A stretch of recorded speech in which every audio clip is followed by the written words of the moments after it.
Vaheguru Ji Ka Khalsa, Vaheguru Ji Ki Fateh. Last week we heard how in 1739 Nadar Shah, this great leader, attacked the Mughal regime.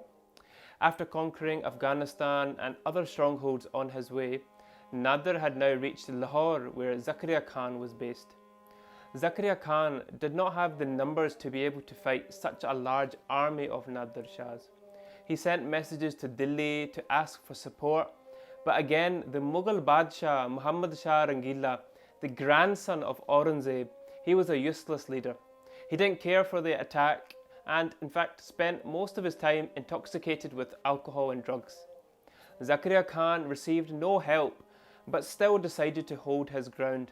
So, setting up his forces on the coast of the River Ravi, a small battle took place, and in January 1739, eventually Zakharia Khan had to place his weapons on the ground and ask for mercy as he admitted defeat to Nadar Shah's great army of 250,000. Nadar, recognizing the power of Zakharia Khan, made him the Subedar of Lahore again, but this time under his own control. He wasn't let off loosely though. Zakharia Khan was made to pay 2 million rupees to Nadar Shah. Nadar Shah decided that it was now time to attack Delhi. But he was also concerned that as soon as he would leave, Zakharia Khan would stab him in the back. So what he did was take Zakharia Khan's own son and also top commander Diwan Lakhpat Rai's son and took them with him to attack Delhi so that Zakharia Khan wouldn't try anything. Eventually, Muhammad Shah Rangila, the Mughal emperor, woke up and realised that this was not a nightmare. The terrifying Nadar Shah was actually fast approaching. He gathered his forces and set them up about 75 miles outside of Delhi in the grounds of Panipat to defend Nadar Shah. And in February 1739, Nadar Shah arrived and a great war took place, but Nadar's forces were too strong. They won and entered Delhi unchallenged. Nadar Shah took over the Mughal throne, and Muhammad Rangila and his family were basically servants for Nadar Shah during these days, fulfilling every one of his wishes in fear of being executed. So the takeover of Delhi was peaceful as could have been, but that did not last. For some reason, rumours started to spread around the city that Muhammad Shah Rangila, the Mughal emperor, had actually tricked Nadar Shah, allowing him to come into the Mughal stronghold only to be killed in private.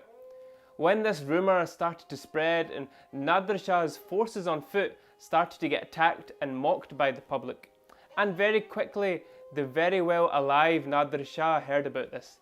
Te ਜਦੋਂ Nadar Shah ਨੂੰ ਪਤਾ ਲੱਗਿਆ that these false rumours were being spread, Sangaji Nadar Shah in great anger pulled out the talwar from his mayan, a sign for all his forces that Nadar Shah wanted only one thing: blood and destruction. Instructions were given to kill whoever you see, man, women, children. No one in Delhi was safe now. Chaos erupted. It was for 9 hours, it is said, anyone who the Pathans could lay their hands on was slayed. Delhi had become a gigantic slaughterhouse for 9 hours. Thousands of residents of the Mughal Raj were killed. The markets were filled with dead bodies. Delhi's pavements were washed with the blood of its population. Muhammad Shah Rangila and his family were begging for Nadar Shah to put his talwar back into its mayan and stop this carnage. Nadar Shah even stripped the women of the Mughal family and made them dance in the court in front of him, embarrassing and completely destroying the pride of the Mughal regime. Delhi was looted and everything was taken to form a great treasure to take back to Iran. After 9 hours of destruction, 30,000, some say 70,000 people were killed. Muhammad Shah Rangila placed the keys of the Mughal treasury in front of Nadar Shah to finally stop this carnage. The Mughal treasury was looted. Nadar got everything: gold, diamonds, jewels, all sorts of world treasures that you can imagine. Heaviest and brightest jewels, rubies. It said that the treasure was equivalent to £85.5 million at the time. The Peacock throne, Takht-e-Taus, worth millions of rupees. Many different jewels. 2 of the most famous jewels in the world, including the Koh-i-Noor Heera, was all taken from the Mughal regime. After staying in Delhi for 68 days, Nadar left and stripped India of camels, donkeys, elephants, because they were all needed to carry this loot, that when packaged into carts was said to extend to almost 100 miles long, when set to leave Delhi.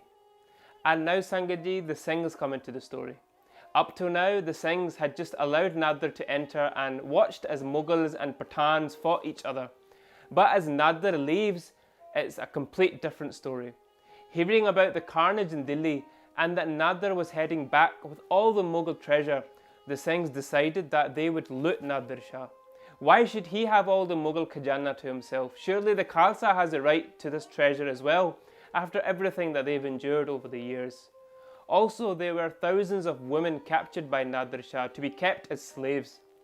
The Singhs did vichar and said it is the duty of a Singh to uphold justice, to protect the honour of these women. They would not only loot Nadar, they would free the women too. The Singhs arranged themselves into small jathas and started to attack the convoy from behind. From the jungles of Panipat, Jalandhar tak, the Singhs kept on attacking in small groups. The Singhs were experienced in guerrilla warfare and knew the land and jungles like the back of their hand. This proved useful when looting the convoy. The Pathan warriors were spread across a 100-mile long convoy. They were tired due to the journey. They couldn't do much when attacked by the jathas of the Singhs, who would just appear out of nowhere, cause chaos and disappear into the jungles. Nadar's forces couldn't understand the Singhs speaking Punjabi either, never mind the code words or gupt bolbale of the Singhs. Nadar's Fauj were so terrified of the Singhs attacking that every time a bush or tree would sway due to the wind, oh samjhde si ki Singh hi aa rahe han, that the Singhs have come to attack. Many days the Singhs continued to loot and took a considerable percentage of the Mughal treasury, and also freed the 22,000 women who were enslaved. The Singhs involved now were Nawab Kapoor Singh Ji, Baba Deep Singh Ji and other great jathedars of the Qaum. When Nadar Shah found out, he burned in anger, and when he reached Lahore, red in the face, he asked Zakharia Khan, "Who are these looters? All the way from Iran to Afghanistan to Delhi and back, no one dared to stand in my way. But who are these who dare to attack me? Where are they from? Who is their leader? Where is their Raj? I will go right now and destroy them."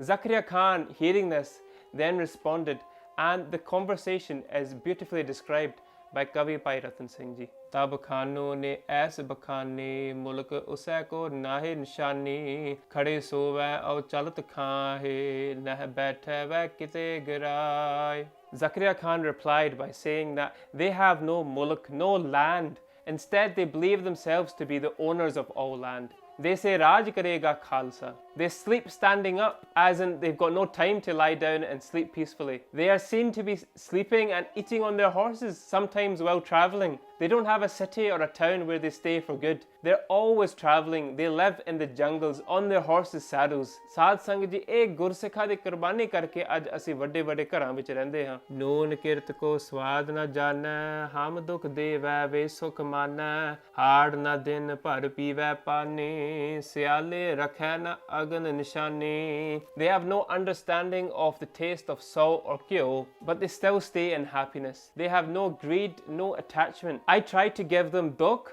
I torture them in the worst ways. I burn them, bury them, I shoot them, behead them, skin them.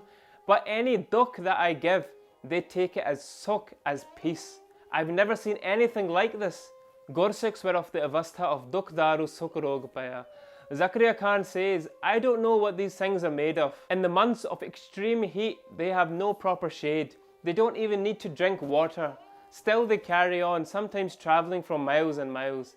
I can't catch them. That's how strong they are. In winter months, they don't get time to gather around a fire because I'm constantly chasing them. Still in this cold, they live wearing just their dastar and kashera. Still they remain in high spirits. Ek hoye ta sau sau lare, marne te ve mool na dare. They don't get proper food. They can't cook their food. They eat whatever raw foods that they can get their hands on. But still they have so much force. They are so brave and aggressive. Their Peer, Guru Gobind Singh, said that mera ek sikh sava lakh naal muqabla kar sakda. I don't know what to do about them. They have no fear of anyone. Rah chao un marn ko deen majb ke paai, hum marat un thak gaye oye katat na kit hundai. These Singhs are always looking for a fight. They always wanted to die to become shaheed. They want to fight for dharam. They're always tayar bar tayar, ready to fight. I am fed up trying to finish these things. Main thak gaya. I have killed thousands of them, their families, kids, generations and generations, set their homes on fire, but still their numbers are not decreasing. Never mind that, it seems like their numbers are increasing. And Sangaji, after hearing all this, Nadar Shah asked about the history of the Singhs. Where did they come from? Who is their peer, their leader? And Zakharia Khan explained everything. He said that their peer is Guru Nanak, who was respected by Hindu and Muslims alike. Everyone sang the praise of Guru Nanak. Zakharia explained all the history up to Banda Singh Bahadur's history. Look at this, even Zakharia Khan knew our itihas. How many of our own Sikh families do you know that can recite our whole history properly? Zakharia, the biggest enemy of the Panth, knew so much of our history. He explained about Guru Arjan Dev Sahib Ji Maharaj Ji Shahidi, Guru Tegh Bahadur Sahib Ji Shahidi, the 14 Jangs of Guru Gobind Singh Sahib Ji Maharaj, the Shahidi of the Char Sahibzade. And hearing this, Nadar Shah shook his head. He said, Zakharia, if what you are saying is true, then you have committed great sin. If this is true, then where your flag flies high right now, the Singhs Nishan Sahib will eventually end up there. And very soon you will lose your Raj to these Singhs. These were the leaving words of Nadar Shah. And now Zakharia Khan got even more worried about the Singhs after hearing this prediction, this response from Nadar Shah. And he stepped up his efforts to try and finish Sikhi. We'll hear more Sakhiya in the next episode. Lekha ka dina shoti hai, khin khin poolan har, baksan har, baksala, nanak par utar, Vaheguru Ji ka Khalsa, Vaheguru Ji ki Fateh. Please like, comment, subscribe and share this video to spread the message of Sikhi. Make your daswan safala and donate so we can create more content like this. The link is in the description below.